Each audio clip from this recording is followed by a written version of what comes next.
మేము పోయి ఏదో చేస్తామంటారు వీళ్ళు. This is as it is figure, these are documents. నేను మీకు ఎవరికి ఈ ఫిగర్సే కాదు, దీన్ని ఎన్నుకున్న అఫీషియల్ డాక్యుమెంట్స్ కూడా మీకు మీరు ఎప్పుడు అంటే అప్పుడు can come and take from my office. Next. Okay, మరి మీరు మొన్న కేసీఆర్ గారు, ఈరోజు హరీష్ రావు గారు, నిన్న హరీష్ రావు గారు ఏదేదో మాట్లాడారు. కృష్ణా రివర్సు అక్రమంగా తరలించిపోతుంటే వీళ్ళు ఎలా చేసిండ్రు, అటు చేస్తుండ్రు, వాళ్ళ తోలు తీస్తాం, వీళ్ళు ఏదో దద్దమ్మలు, వీళ్ళు తెలివి తక్కువలు, ఎవరు తేవాలి. కానీ అసలు ఆ 10 ఏళ్లలో, అంటే అంతకుముందు ఉన్న కాంగ్రెస్ ప్రభుత్వంలో 10 ఏళ్లలో ఎంత Krishna river waters Srisailam backwater నుంచి అవుట్ సైడ్ ద బేసిన్ పోయిందో మేము లెక్కలతో సహా అఫీషియల్ ఫిగర్స్ మీకు విడుదల చేస్తున్నాము. అంటే 2004 నుంచి 2014 వరకు ఉమ్మడి ఆంధ్రప్రదేశ్ లో కాంగ్రెస్ ప్రభుత్వంలో 727 టీఎంసీల నీళ్లు డైవర్షన్ అయితే, ఇది మీరు జాగ్రత్తగా చూడాలి. కేసీఆర్ గారు ముఖ్యమంత్రి అయిన తర్వాత నిరంతరం తిరుగుంచే గొప్పలు మాట్లాడుతూ ఇంత చేస్తున్నా అంత చేస్తున్నా అంటే, కృష్ణా నదీ జలాలు శ్రీశైలం బ్యాక్ వాటర్ నుంచి అవుట్ సైడ్ ద బేసిన్ తీసుకుపోయింది 1442.07 టీఎంసీ. మరి కృష్ణా నదీ జలాల విషయంలో మరి ఎవరు మేలు చేసిండ్రు, ఎవరు నష్టం చేసిండ్రో దయచేసి అర్థం చేసుకోండి. అంటే ఇంత గరం నదీ జలాల విషయంలో మాట్లాడే వాళ్ళు అసలు మాకు తెలిసిన తెలివితేటలు ఎవరు లేదు, మాకు తెలిసినంత ఎవరు అంటారు. వాళ్ళ 10 ఏళ్లలో అంతకంటే ముందు ఉమ్మడి ఆంధ్రప్రదేశ్ కంటే కృష్ణా నదీ జలాల్లో మరి కేసీఆర్ హయాంలో, టిఆర్ఎస్ హయాంలో ఎక్కువ మోసం దగా జరిగిన విషయం కూడా తెలంగాణ ప్రజానికాన్ని తెలవాలని చెప్పి మనం చేస్తున్నాను. మరి మిత్రులారా, those of you want any of the documents, I can give it to you. కొన్ని నేను అఫీషియల్ ఫిగర్స్ కూడా మీకు చెప్తా. సరే, ఇది నేను ఇంత చేసిన అంత చేసిన అంటున్నా కదా ఆయన. అంటే నేను ముందు ఉమ్మడి మహబూబ్నగర్ జిల్లా ప్రాజెక్టుల విషయం చెప్పిన. ఇప్పుడు ఉమ్మడి నల్గొండ జిల్లా ప్రాజెక్టులు. కల్వకుంట్ల చంద్రశేఖరరావు గారు ముఖ్యమంత్రి అయిన నాడు ఆ ఎస్ఎల్బిసి టనలు ఆల్రెడీ 23 కిలోమీటర్లు పూర్తయింది. అంటే సగం కంటే ఎక్కువ పూర్తయి ఉంది. ఇంకో 2000 కోట్లకి అది పని పూర్తవుతుంది.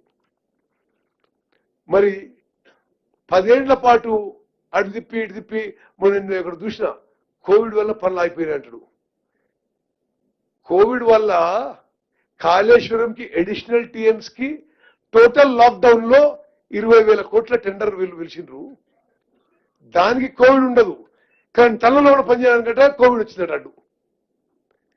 మరి SLBC tunnel is a life line of combined Nalgonda district. SLBC tunnel వాళ్ళు 10 ఏళ్లలో చేయలే కదా, మేము ఇప్పుడు మా మిగిలిపోయిన 3 ఏళ్లలో పూర్తి చేస్తామని చెప్పి నేను మీకు మా ప్రభుత్వం నుంచి తరఫు నుంచి ముఖ్యమంత్రి రేవంత్ రెడ్డి గారు, ఇరిగేషన్ మంత్రి నేను మీ తెలంగాణ ప్రజలకి ఉమ్మడి నల్గొండ జిల్లా ప్రజలు కూడా మాటిస్తున్నాం. అదేవిధంగా దీని capacity 30 TMC by gravity flow from Krishna river. SLBC tunnel కథం పెట్టించారు. 2000 కోట్లు పెడితే అయిపోయేదండి. ఓకే, డిండి ప్రాజెక్టు మరి అది కూడా పెద్ద పెద్ద మాట్లాడతారు. ఉమ్మడి నల్గొండ జిల్లాకి ఉపయోగపడే ప్రాజెక్టు అది మరో 30 టీఎంసీ. 10 ఏళ్ల పాటు కనీసం సోర్స్ ఫైనలైజ్ చేయలేదండి. నీళ్లు ఎక్కడి నుంచి తీసుకొస్తామో సోర్స్ ఫైనలైజ్ చేయలే. మేము అధికారులు వచ్చిన తర్వాత డిండికి ఏదుల రిజర్వాయర్ నుంచి సోర్స్ ఫైనలైజ్ చేసి ఏదుల డిండి లింక్ కి 1800 కోట్లు 1800 crores శాంక్షన్ చేసి టెండర్స్ పిలిచి ఇప్పుడు పనులు మొదలుపెట్టిన విషయం కూడా ఉమ్మడి నల్గొండ జిల్లా ప్రజలందరూ కూడా తెలుసని చెప్పి మనం చేస్తున్నాం. అదేవిధంగా మరి ఈ పెద్ద మనిషి లాస్ట్ 1 year లో నాగార్జున సాగర్, మిర్యాలగూడ, దేవరకొండ, హుజూర్ నగర్ లో వచ్చి అట్టహాసంగా లిఫ్టిగేషన్ స్కీమ్స్ కొన్ని శంకుస్థాపన చేసిండు. నాకు స్పష్టంగా గుర్తుంది. చేసి 1.5 years లో పూర్తి చేస్తున్నాడు ఈ లిఫ్టిగేషన్ స్కీమ్స్ అన్ని. మేము అధికారంలో వచ్చే వరకు పనులు మొదలు కాలే. నేను వచ్చిన తర్వాత మరి మా కాంగ్రెస్ ప్రభుత్వం వచ్చిన తర్వాత మరి మేము ఆయన శంకుస్థాపన చేసిన ఉమ్మడి నల్గొండ జిల్లా లిఫ్టిగేషన్ స్కీమ్స్ అన్ని ఏ ప్రాబ్లమ్స్ ఉన్నా అధిగమించి, ఫారెస్ట్ ఇష్యూస్ ఉన్నా, ల్యాండ్ ఎక్విజిషన్స్ ఉన్నా అన్ని అధిగమించి అప్రోప్రియేట్ ఫండ్స్ రిలీజ్ చేసి మరి ఈ పనులు ఇప్పుడు వేగవంతంగా చేయిస్తున్నాం. తప్పనిసరిగా ఈ టర్మ్ లో పూర్తి చేస్తాం. మరి హరీష్ రావు గారు ఆయన ఇరిగేషన్ మినిస్టర్ ఉండే, ఫైనాన్స్ మినిస్టర్ ఉండే. 7,000 కోట్లు ఎటువైనాయి వీళ్ళు మంత్రులు పంచుకున్నా అంటున్నాడు ఆయన. ఇంత ఇంత నిస్సిగ్గుగా ఎవరైనా మాట్లాడదు అంటే మరి మీకు అలవాటు ఉందేమో అది. ఈ బడ్జెట్ రిలీజ్ అయితే జేబులు నింపుకోవడానికి మీరు ఏ స్థాయి నుంచి ఏ స్థాయికి వచ్చిందో కానీ 7,000 కోట్లకి ప్రతి పైసాకి లెక్క చెప్తామని చెప్పి నేను మనం చేస్తున్నా. ఇంకేదో కమిషన్లు మరి నీ అలవాట్లు అందరికి ఉంటేనే అనుకోవద్దు హరీష్ రావు గారు. ఇది మేము చాలా సిన్సియర్ గా కమిటెడ్ గా తెలంగాణ రాష్ట్రానికి మేలు చేయాలనే విధంగా ముందుకు పోతున్నాం. తప్పనిసరిగా ఈ 5 ఏళ్ల కాలంలో మేము మళ్ళీ తిరిగి ఎన్నికలకు పోయే సమయం వరకు తెలంగాణలో చరిత్రలో నిలబడిపోయే విధంగా ఇరిగేషన్ శాఖ నిర్వహిస్తాం. మరి ఇరిగేషన్ ప్రాజెక్టు పూర్తి చేస్తాం. మీకు కొన్ని విషయాలు చెప్పాలి. 10 ఏళ్ల పాటు వాళ్ళు ఒక ప్రమోషన్ ఇరిగేషన్ డిపార్ట్మెంట్లో మేము వచ్చి మొత్తం ఇష్యూ క్లీనప్ చేసినాం. No promotion, no transfers, no recruitment for 10 years. మేము వచ్చి 800 ఇంజనీర్లు రిక్రూట్ చేసినాం. 1,800 లస్కర్స్ ని అవుట్సోర్సింగ్ తీసుకున్నాం. ఏ విధంగా ఇరిగేషన్ డిపార్ట్మెంట్ యొక్క ఇన్ఫ్రాస్ట్రక్చర్ స్ట్రెంథెన్ చేయడానికి కూడా మరి ముఖ్యమంత్రి గారు, ఉప ముఖ్యమంత్రి గారి సహకారంతో ముందుకు పోయినాం.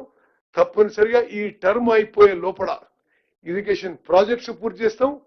మరి తెలంగాణ చరిత్రలో నిలబడిపోయే విధంగా మా హయాంలో ఇరిగేషన్ ప్రాజెక్టులు ఉంటాయని చెప్పి నేను మనం చేస్తున్నాను.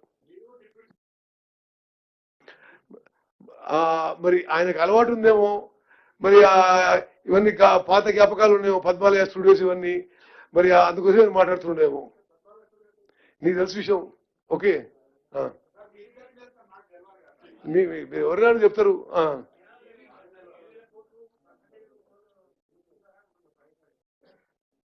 అంటే అంటే ఇది బరి తెగించడం. ఓకే, అంటే ఒక person irrigation minister and finance minister ఉండి 7,000